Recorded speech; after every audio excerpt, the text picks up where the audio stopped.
My greatest failure was always hidden behind my greatest treasure.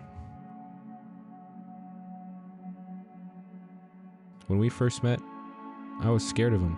Everyone was. Sasha towered over everybody and had the strength of a beast. But during basic training, I got to know him and learned who he really was under that hard shell of brawn and muscle. I would always tell him how I joined, wanting to leave the dome and find adventure outside in the wastelands. He laughed, said I wouldn't last 30 seconds outside the dome, that I'd probably die out there in the scorching heat. So I asked, what took a big guy like him so long to join, knowing that we could turn the tide on the Sun Beast with his kind of strength?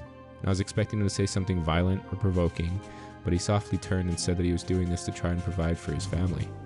He wanted nothing more than to keep his newborn safe, making sure no harm would ever come to her.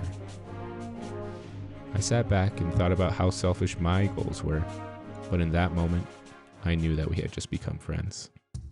After basic training, I advanced through the ranks and eventually led missions outside the dome, clearing out the Sun Beasts and making a path to our sister city near Mount Gemadura. Those treks were tough, and we lost great people along the way.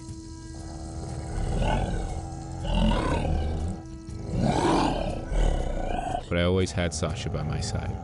He would follow orders to the T and would never question or complain about them either. Honestly, if it weren't for him, I doubt we would have been able to make it. By the end of the week, we reached the edge of the city. It was only me, Sasha, and a couple others that made it through. We received orders from back home saying that we were to hold up in the city and report what resources they had available. Meanwhile, they were mobilizing reinforcements to help with the trek home.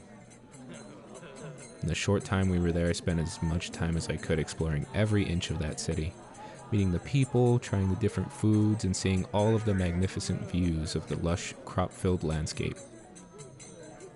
I was living out my selfish dreams of exploring and going on adventures, but all of that changed when I met Maria.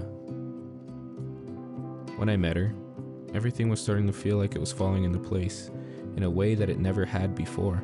I wanted nothing more than to spend my time adventuring with her, and she the same. And just like that, 2 months flew by. Sasha never knew much about her. He usually stayed behind in her encampment waiting for orders with the others. And one day, he did get orders. The troops that we were expecting were finally set to arrive by the next morning. When I heard the news, I had decided that I wanted to stay behind and live the rest of my life inside this city with Maria. Only, Sasha said that I couldn't stay here. When I asked him what he meant by that, he explained that the reinforcements were not only going to escort us home, but they were also going to extract all the crops and resources and then burn everything to the ground. I couldn't believe what I was hearing. I knew there was no stopping this invasion, and as I ran out of the encampment, Sasha held my shoulder. He looked at me and said, "Hey, don't do anything to jeopardize the mission. I'm going home to see my family and nothing is going to stop me." He let go, and I ran off to go find Maria and warn the city. That was the last time we spoke as friends. Just before daybreak, the soldiers arrived. Although, something didn't seem right. There wasn't enough soldiers to take the city. I'm sure the trek was still dangerous, but I thought more would have survived. Then it became quiet. There were 2 transport vehicles, and the forward lines were advancing with their weapons ready. Everyone halted, and the silence became unbearable. A flare shot up from the sky, and a thundering uproar of people rose out of the crop fields, ambushing the soldiers. From then on, it was total chaos. And with Maria at my side, I knew that it was time for us to sneak out through the commotion.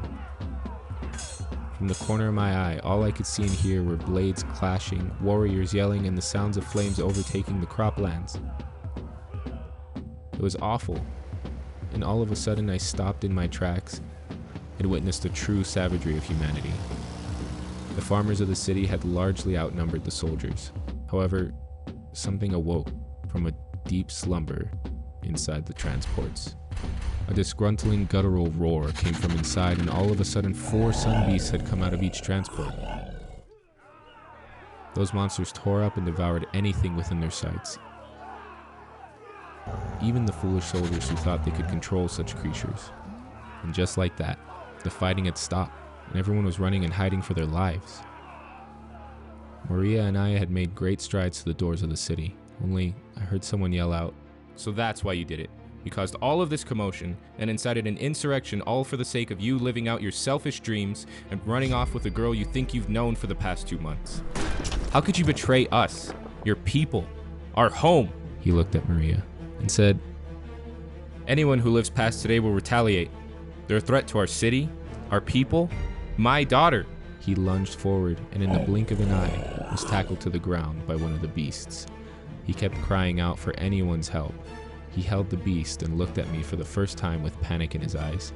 Another beast came, then another. They swarmed him. I couldn't stay to watch. I turned away and I left the city. Maria, a few farmers, and I were the only ones that made it out. I led them through the shadiest parts of the path, and we barely made it home. I was awarded and became a hero, the pathfinder to Mount Gemadura. No one knowing what awful atrocities had happened. No one knowing what we went through to bring them the food that they eat today. Nor will they know of my betrayal in pursuit of my selfish dream.